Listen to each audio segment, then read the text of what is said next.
এক স্কুলের এক স্যার ক্লাসের সমস্ত শিক্ষার্থীদেরকে উদ্দেশ্য করে বললেন, বাবারা তোমরা বলো তো পদ্মা সেতু কোন নদীর ওপর অবস্থিত? শিক্ষকের এই কথা শুনে ক্লাসের সমস্ত শিক্ষার্থীরা এক বাক্যে উত্তর দিল, স্যার পদ্মা সেতু পদ্মা নদীর উপর অবস্থিত। তখন সেই স্যার রাগান্বিত হয়ে বলল, বেয়াদব, মুখ সামলে কথা বলো। পদ্মা সেতু যে পদ্মা নদীর উপরে এই রকমের উদ্ভট ভিত্তিহীন দলিল ছাড়া বাজে কথা তোমাদেরকে কে শিখিয়েছে? তখন ছাত্রছাত্রীরা বলল, স্যার পদ্মা সেতু পদ্মা নদীর ওপরেই অবস্থিত, সেটাই তো আমরা জানি।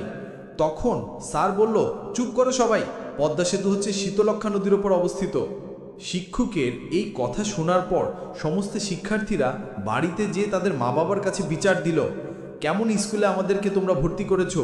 শিক্ষক নিজেই আমাদেরকে ভুলভাল শিক্ষা দিচ্ছে। সে ক্লাসে এসে বলছে পদ্মা সেতু নাকি শীতলক্ষ্যা নদীর ওপর অবস্থিত। ছেলেমেয়ের এই অভিযোগ শুনে পরের দিন ক্লাসের সমস্ত শিক্ষার্থীর মা বাবা হেডমাস্টারের রুমে এসে উপস্থিত হয়ে নালিশ করা শুরু করলো।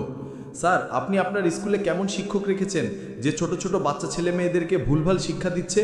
সে বলে পদ্মা সেতু নাকি শীতলক্ষ্যা নদীর ওপর অবস্থিত।